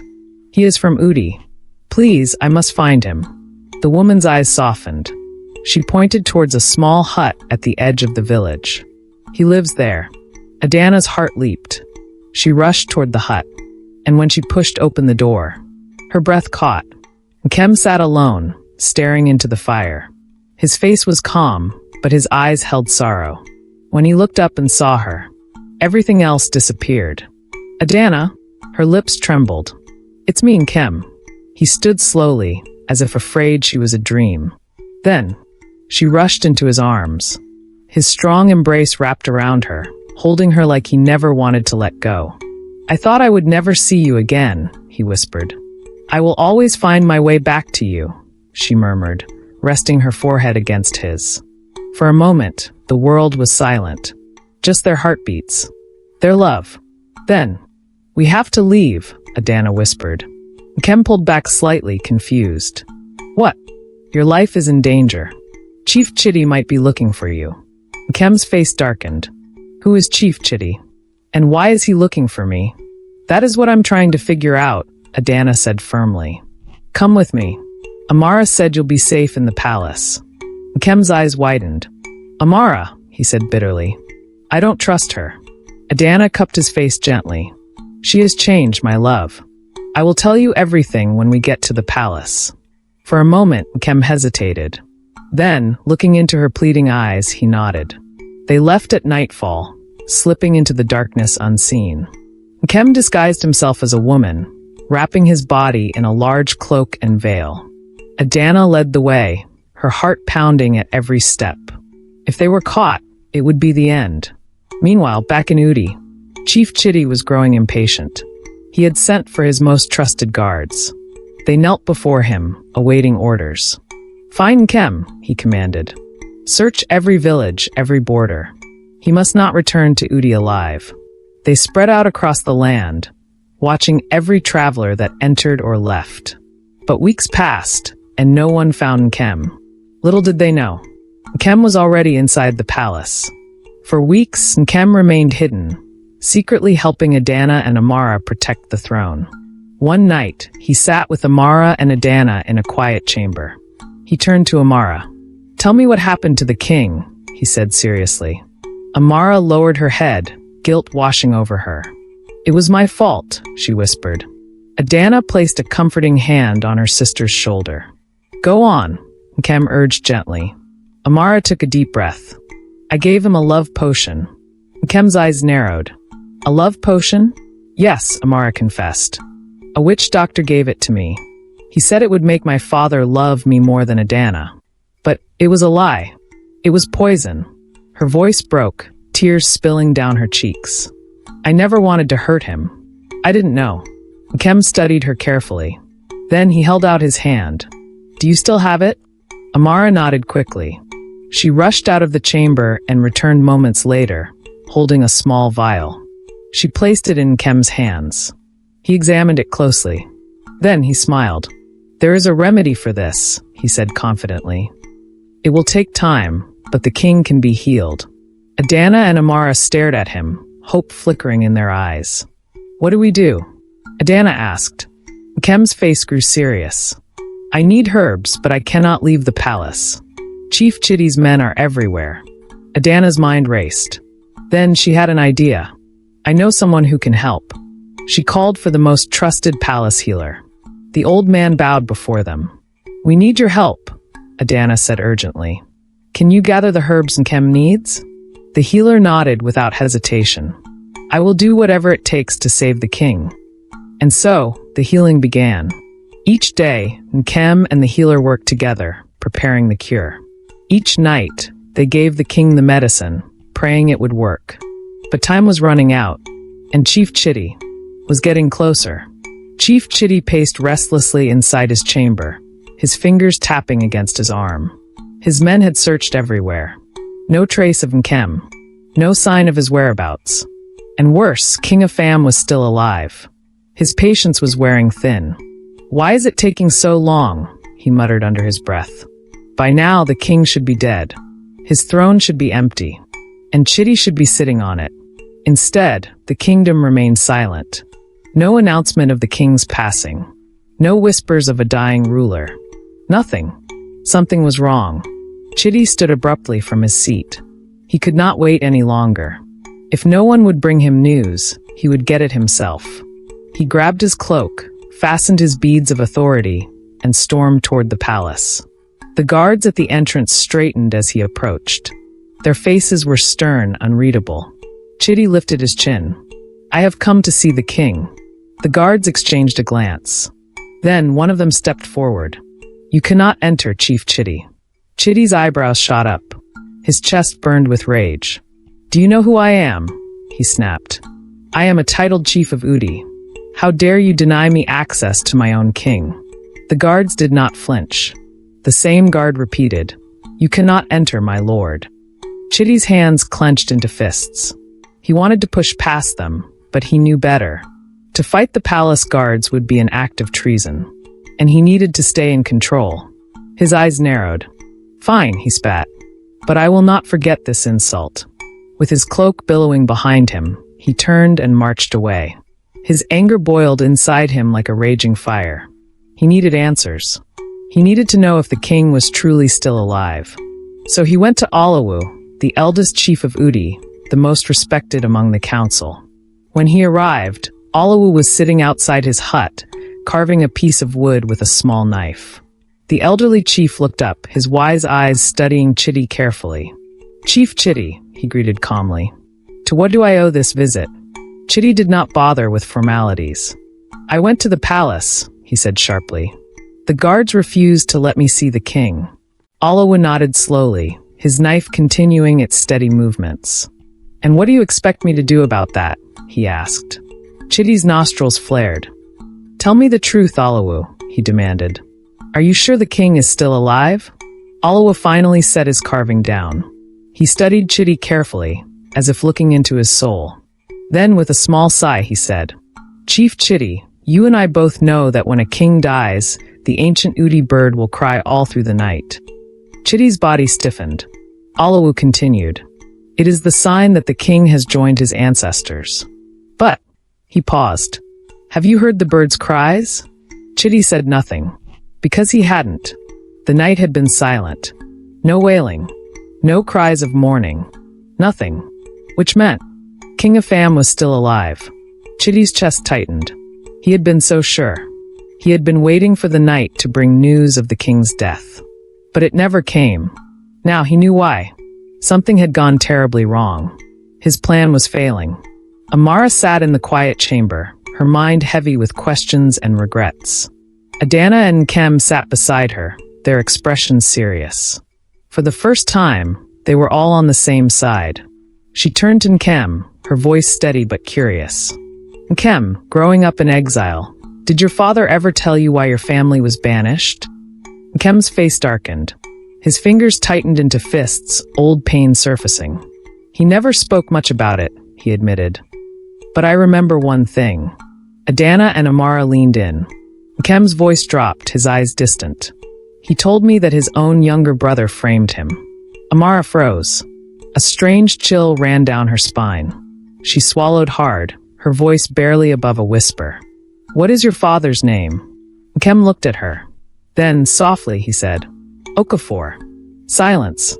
A silence so deep it felt like the palace itself had stopped breathing. Adanna's eyes widened. She had known Nkem as a child. She had known his family had been banished. But she had never known the full truth. Okafor. The same Okafor father always talked about. The same Okafor who had been branded a traitor. The same Okafor who was Chitty's own brother. Amara's hands trembled. Everything suddenly fell into place. Nkem was Chief Chitty's nephew. And Chief Chitty had destroyed his own brother's family to take power. Adanna's heart pounded. She turned to Nkem, her voice urgent. "Did your father ever mention who framed him? Did he ever say a name?" Nkem shook his head. "No, but he always said his own blood betrayed him." Amara's breath hitched. She knew the name. Chitty. His uncle. The man she had trusted. The man who had used her jealousy against her own sister. A storm of emotions swirled in her chest. Guilt, anger, disbelief. "It was Chief Chitty," she whispered. "He did this." Nkem's jaw tightened. Adanna closed her eyes, breathing deeply. The truth was clear now. Everything, the lies, the pain, the betrayal, all led back to one man. Chief Chitty had to be stopped. While they sat in shocked silence, another dangerous plot was brewing. Chief Chitty sat in his chamber, deep in thought. His plans were falling apart. He needed to act quickly. So he did what he did best. He bought loyalty. He sent for one of the palace guards, a man who had served in the palace for years. When he arrived, he said, "My lord, you sent for me." I need you to do something for me, Chitty said, placing a heavy bag of gold on the table. The guard's eyes flickered. What is it, my lord? Chitty leaned forward, his voice low and deadly. The king is weak. He will not survive much longer. But I need him gone now. The guard stiffened. You want me to? You know what to do, Chitty interrupted coldly. Make it look natural. A mistake. A simple accident. The guard hesitated, but when he looked at the gold before him, his greed won. He nodded. It will be done. As the guard left the chamber, a dark tension filled the air. Tonight, the king would die. Tonight, the throne would move one step closer to Chitty's hands. But fate had other plans. Because at that very moment, deep inside the palace, the royal healer rushed through the palace halls, his breath heavy with urgency. His feet barely touched the ground as he ran toward Adanna's chambers. He burst through the door, his eyes wide with excitement. Princess Adanna. Nkem. Princess Amara. Come quickly. Adanna jumped to her feet, her heart pounding. What is it? She asked. The healer's voice trembled with joy. The king's eyes, they are open. For a moment, no one moved. Then they ran. They burst into King Afam's chamber, their eyes searching for the truth. And there he was, the king, awake. His body was weak, but his eyes were alive. Amara fell to her knees. Tears streamed down her face as she crawled toward the bedside. Father, she sobbed. Please forgive me. The king's gaze rested on her. He opened his mouth, his voice a whisper. I can't. Amara let out a broken cry. Adanna and Nkem dropped to their knees beside her. Father, please, Adanna begged. She was deceived. She was lost, Nkem added softly. The king's breath was slow, but his pain was clear. He looked at Amara, his eyes dark with sorrow. Why? He whispered. Why did you go so far to kill me? Amara sobbed harder. Haven't I been a good father to you? His voice, though weak, carried heartbreak. Haven't I loved you as my daughter? Where did I go wrong? Amara shook her head violently. No, father. You didn't do anything wrong. Her hands clawed at her chest as she spoke through choked cries. I thought you loved Adanna more than me. Her words shattered the air like glass. I wanted you to love me more than her, so I went to Chief Chitty for help. Adanna and Nkem exchanged sharp glances. Amara's voice trembled. He took me to a witch doctor who gave me a potion. He told me it was a love potion, but it was poison. She looked up at her father, her face wet with tears. I never wanted this to happen. The room fell silent. Then, Chief Chitty did what? The king's weak body shook with anger. His hands gripped the sheets. His breathing grew heavy. Adanna grabbed his hand. Father, calm down. You need to rest. Nkem placed a hand on his shoulder. This is not good for your health, your majesty. The king closed his eyes briefly, trying to regain his strength. A long breath left his lips. Then, after a moment, he looked at Amara. His fingers twitched slightly. Then, in a voice barely above a whisper, he said, I forgive you. Amara let out a shaky sob and buried her face into his hands. The king's eyes softened. You are my daughter. I will always love you. Adanna wiped a tear from her cheek as she watched them. Then, the king's gaze turned serious. Listen to me. His voice was low but firm. No one must know I am getting better. Adanna and Amara stiffened. Nkem nodded slowly. The king turned to his most trusted palace guard. Make sure this remains a secret. The palace guard sat alone in a dimly lit chamber, his heart heavy with conflict. In his hand, he held the bag of gold Chief Chitty had given him, the price of a king's life. But now, as he sat in the silence of his own thoughts, he asked himself, does King Afam deserve to die like this? He clenched his fists, his mind racing. His thoughts drifted back to his childhood. He had been just a boy when his parents died in a raid. Alone, hungry, forgotten, until King Afam found him. He remembered. The day the king brought him to the palace, gave him food, gave him shelter. The way the king treated him like a son, teaching him discipline and honor. The moment he was promoted to a high-ranking palace guard, a position of trust and respect. And now, this same king was supposed to die by his hands? His chest tightened with shame. He looked at the bag of gold and felt sick. Gold can buy a man's loyalty, but it cannot buy back his soul. He whispered to himself, I will not allow greed to lead me to sin, a sin that could bring a curse upon my unborn generation. He glanced at the doorway, knowing that Chief Chitty was expecting him to act soon. But the gods of Udi were watching. He would not betray the man who had saved his life. I will never bite the hand that fed me. That evening, he made his decision. The palace was quiet as he made his way to the king's chamber. His hands trembled as he pushed open the heavy wooden door. Inside, King Nkem lay awake, his eyes weary but sharp. Adanna, Amara, and Nkem sat by his bedside, talking softly. As he stepped forward, all eyes turned to him. Your Majesty, he said, his voice shaking. The king studied him, sensing something was wrong. What is it? King Nkem asked. The guard swallowed hard. Then he dropped to his knees and held out the bag of gold. I have a confession to make. The room fell silent. Adanna and Amara exchanged nervous glances.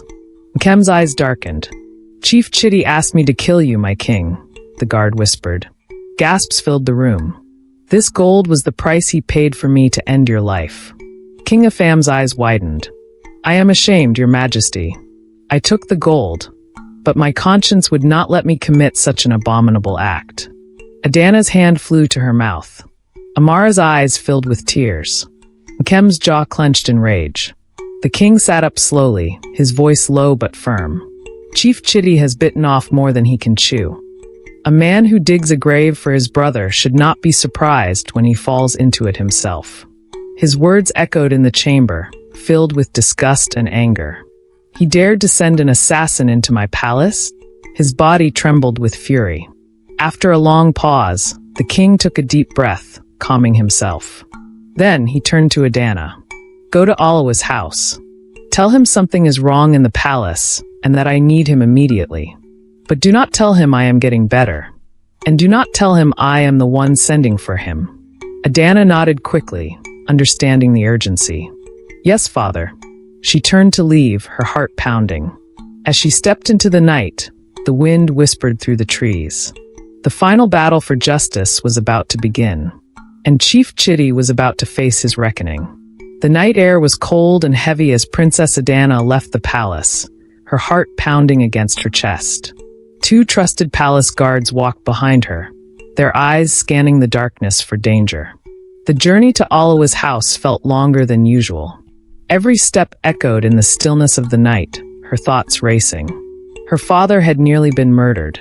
Her sister had been deceived. And now, Chief Chitty was moments away from seizing the throne. Adanna gritted her teeth. No, that must never happen. She would see to it that justice was served. When they arrived at Alawa's compound, the guards knocked firmly on the wooden door. A moment later, the elderly chief stepped out, his face lined with wisdom and experience. His brows furrowed in surprise when he saw Adanna standing before him. Princess Adanna, he said, his voice calm but alert. To what do I owe this late visit? He studied her face carefully. I hope the king is well. I hope all is well at the palace. Adanna opened her mouth to speak, but no words came out at first. Her throat tightened, and suddenly, tears rolled down her cheeks. Alawa, please, your attention is urgently needed at the palace. She took shaky breath. My father. She paused, more tears falling. Alawa's eyes widened in shock. His heart pounded. What happened to the king? He demanded. For a moment, fear gripped him. Had the king joined his ancestors? Without hesitation, he turned back inside, grabbed a few important items, and followed Adanna and the guards back to the palace. The walk was silent and tense. Alawa's mind raced with worry. Had Udi just lost its greatest king? The palace was dimly lit when they arrived. Alawa walked quickly toward the king's chamber, his heart thudding in his chest. But the moment he stepped inside, his body froze. King Nkem was awake. Alive. Sitting up. His breath hitched. My king, Alawa whispered. You are alive. Relief washed over his face, but confusion followed. I was scared when your daughter arrived at my house crying. What is going on? The king's sharp gaze met his. Sit, Alawu. There is much to discuss. Alawu slowly took a seat, his eyes flickering between Adanna, Amara, and Nkem. Something was terribly wrong. Amara, tell him. King Afam's voice was firm but calm. Amara bowed her head, her hands trembling in her lap. I wanted father to love me more than Adanna. Her voice cracked. I was foolish. I went to Chief Chitty for help. He took me to a witch doctor who gave me a potion. He told me it was a love potion, but it was poison. Alawu stared at her in shock. Chief Chitty did this, he gasped. Amara nodded, ashamed. The king turned to the palace guard who had confessed. Tell him the rest. The guard stepped forward, his head lowered. My lord, Chief Chitty bribed me to kill you. Alawu's breath caught. He gave me gold and told me to make it look like an accident. But I could not do it, my king. You saved me when I was an orphan. You raised me in this palace. I will not bite the hand that fed me. Alawu exhaled deeply, his hands gripping the arms of his chair. Chitty has gone too far. He must be stopped before he takes the throne. King Afam nodded solemnly. That is why I called you here, Alawu. You are the wisest and most trusted chief in Udi. Tell me, how do we stop him? Alawu fell silent, thinking deeply. Minutes passed. Then finally he spoke. My king, to defeat a snake, you must make it believe it has already won. The king and his daughters listened intently. We must announce your death. Let the palace guard return to Chief Chitty and tell him the king is dead. Act as if he carried out the deadly mission. Let him believe the throne is finally his. Adanna's eyes widened. You mean, we should pretend my father is dead? Alawu nodded. Yes, princess. Let the chief guard summon all the palace guards to inform them that the king has joined his ancestors. Then, I will personally go to Chief Chitty and tell him to prepare for his coronation in 3 market days. This will make him lower his guard. King Afam's lips curled into a smirk. And while he celebrates, we strike. Alawu smiled. Exactly, my king. Adanna nodded, determination flashing in her eyes. And what about the witch doctor? Alawu's eyes darkened. Tonight, the palace guards must move with Princess Amara. They must arrest the witch doctor in secret. No one must see them. If Chief Chitty realizes the witch doctor is missing, he will escape before we can take him down. King Afam leaned back, breathing deeply. Then it is decided. Let Chief Chitty believe he has won. And when the time is right, we will end this once and for all. The room fell silent. A storm was coming, and Chief Chitty would never see it coming. The night was heavy, the air thick with sorrow. At the palace gates, a piercing wail shattered the silence. Now King Afam, you were a great ruler. Alawu cried out, his voice trembling. Your legacy in Udi will never be forgotten. His hands clutched his chest, his head thrown back in agony. Death, why? He sobbed. The palace guards at the gate froze. They turned to each other, eyes wide with shock. One of them whispered, Is our king dead? Alawu nodded slowly, wiping his tears. The gods have taken him. A wave of grief washed over the palace. Inside, the royal household was silent. Adanna and Amara sat in their chambers, their faces pale with sorrow. They mourned their father as if he were truly gone. The palace fell into deep mourning. No one suspected the truth. The chief palace guard summoned the other guards, his face grim. King Afam has joined his ancestors.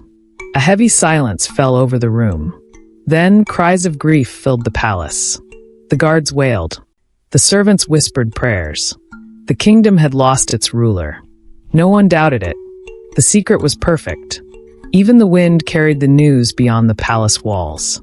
That evening, as the palace continued to mourn, Princess Amara rose from her chamber. It is time. She called for 2 trusted palace guards. Follow me. We are going to the witch doctor's chamber. The guards exchanged a look, then nodded. Together, they disappeared into the night.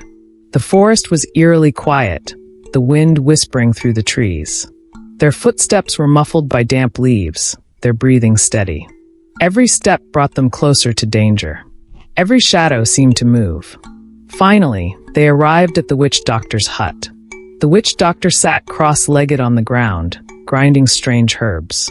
His wrinkled hands moved with precision, his dark eyes gleaming. When he heard footsteps, he lifted his head. His eyes flickered with amusement. "Princess Amara," he said, smirking. "What brings you here?" His gaze shifted to the guards. "Ah, so you finally see the truth." Amara stepped forward, her jaw clenched. "You poisoned my father." The witch doctor chuckled. "So, he is truly dead?" he asked, his tone mocking. "It is about time." Amara's blood boiled. "You deceived me. You told me it was a love potion." The witch doctor laughed. "And you believed me?" he sneered. "A foolish child, blinded by jealousy. You are no better than the poison you gave your father. Your hands are just as guilty as mine. But at least I knew what I was doing. Tell me, princess." He leaned closer. "How does it feel to be a murderer?" "Enough!" Amara snapped. She turned to the guards. "Arrest him." The guards grabbed him roughly, dragging him toward the palace. The witch doctor didn't struggle. Instead, he laughed. "You will regret this, princess. Chief Chitty will be king, and I will be the eye of the gods.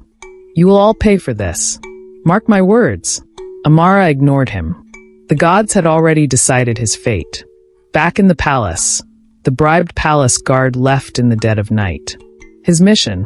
To deliver the final message to Chief Chitty. As he reached Chitty's compound, he knocked urgently.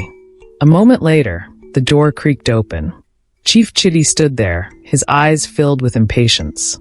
"Well," he demanded, "is it done?" The guard bowed deeply. "The mission was accomplished, my lord.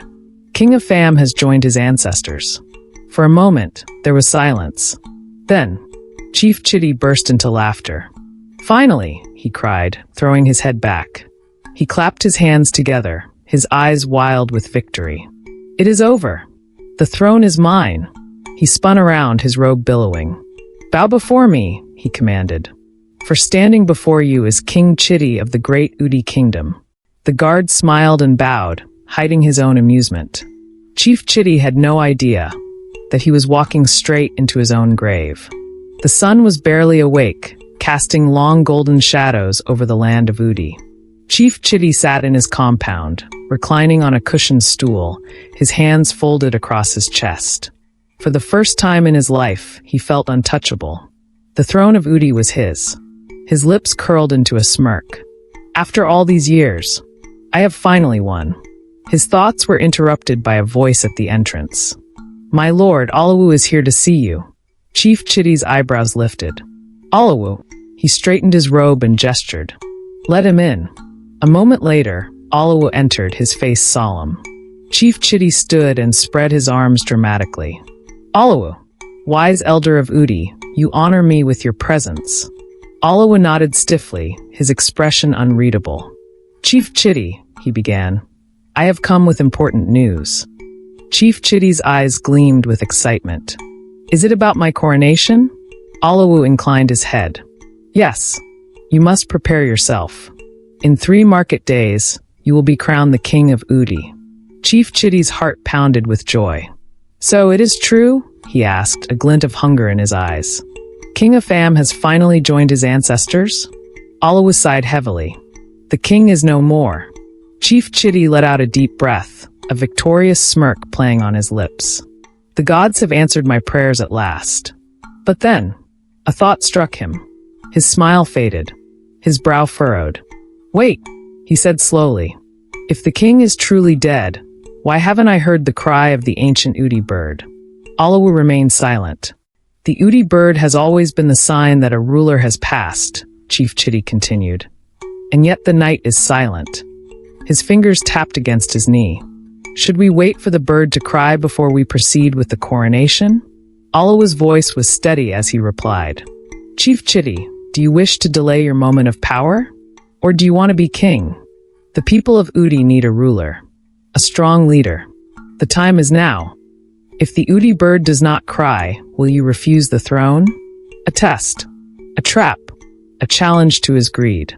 Chief Chitty did not hesitate. "Proceed with the coronation. When the time is right, the bird will cry." Alawu hid a smirk. The trap had been set. As Alawa left the compound, Chief Chitty clapped his hands together in delight. It is happening. I will be king. He turned to his household, his wives, his children, his servants. Prepare for my coronation. His wives ululated, his children clapped, his warriors roared. Soon, he declared, raising his goblet high, Chief Chitty will be King Chitty of the great Udi Kingdom. A feast began that night. They drank palm wine, roasted meat, danced under the moon. Chitty had never felt so powerful. But little did he know, his celebration was the beginning of his downfall. Meanwhile, inside the palace, King Afam sat quietly in his chamber. The weight of the past pressed upon him. Across from him, Nkem sat in silence. The king studied the young man carefully. "Nkem," he finally said, his voice filled with sorrow. "Tell me about your father. Tell me about Okafor." Nkem stiffened. His father's name carried both pride and pain. "Okafor was a good man, your majesty. He was wise, kind, and strong. He taught me honor, he taught me loyalty. Even in exile, he never spoke words of hatred against Udi. He never stopped loving his people." King Afam's throat tightened. He did not deserve what happened to him. Even at the point of his death, he kept saying. His own brother framed him. A heavy silence filled the room.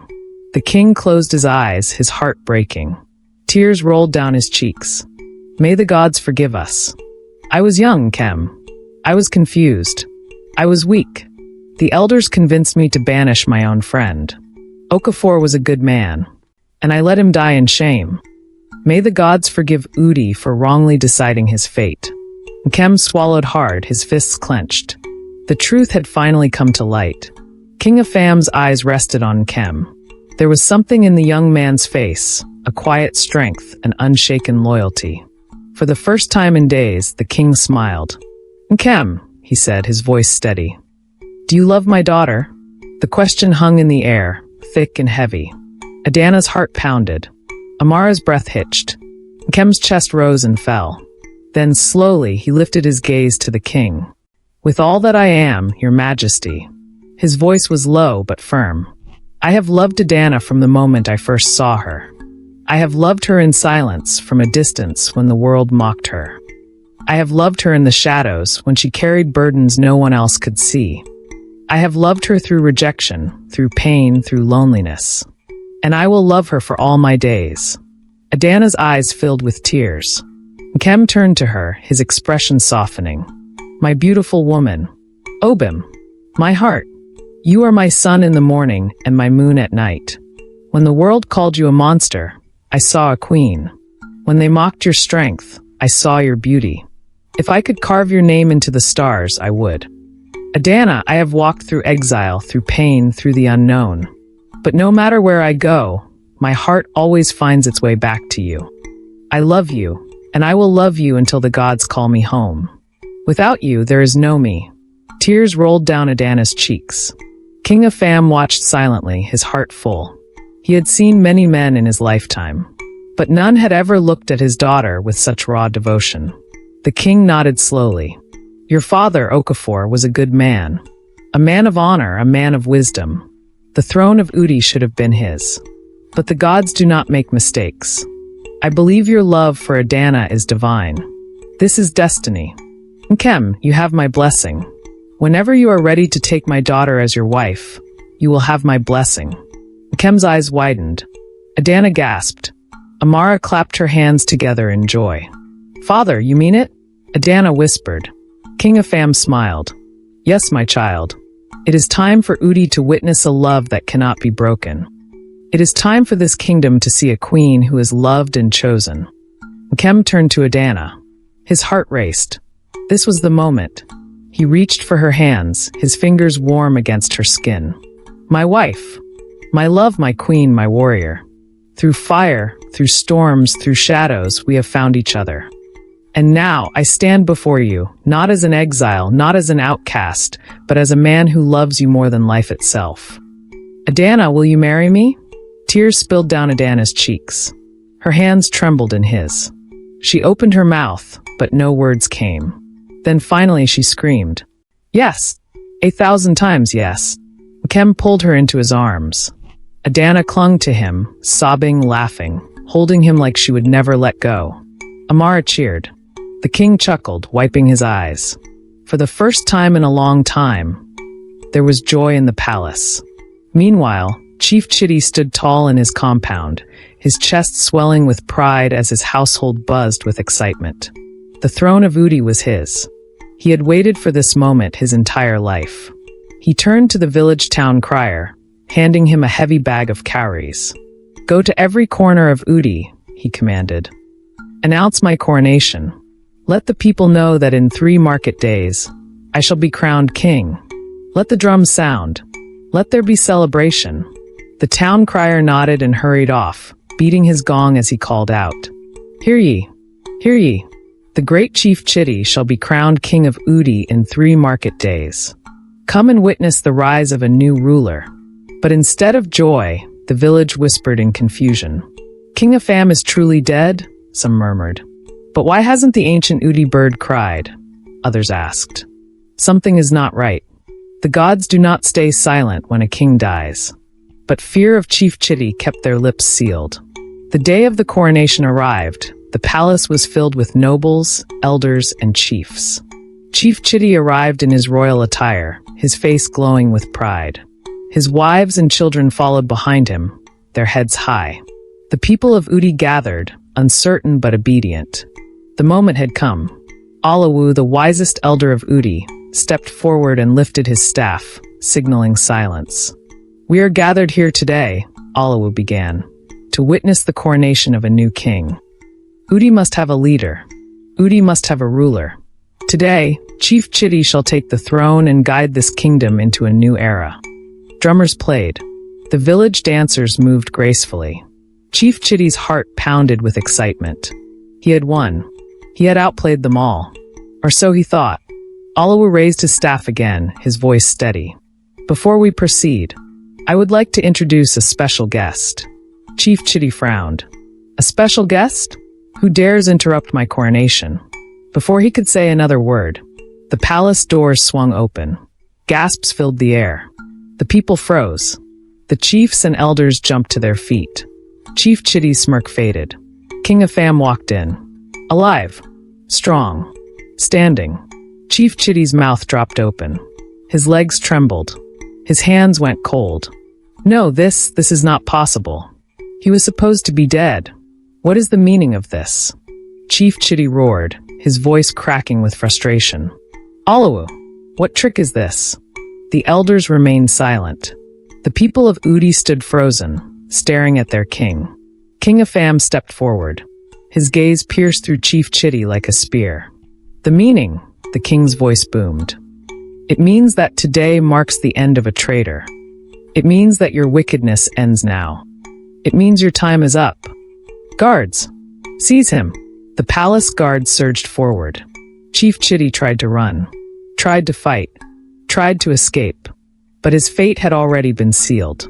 The guards grabbed him, forcing him to his knees. He struggled, his face contorted with rage and fear. "No, I am the king. You cannot do this to me." But the people no longer feared him. The truth had spoken. King Nkem turned to the bribed palace guard. "Tell the people what Chief Chitty asked you to do." The guard dropped to his knees, trembling. "He bribed me to kill you, my king. He gave me gold and told me to make it look like an accident."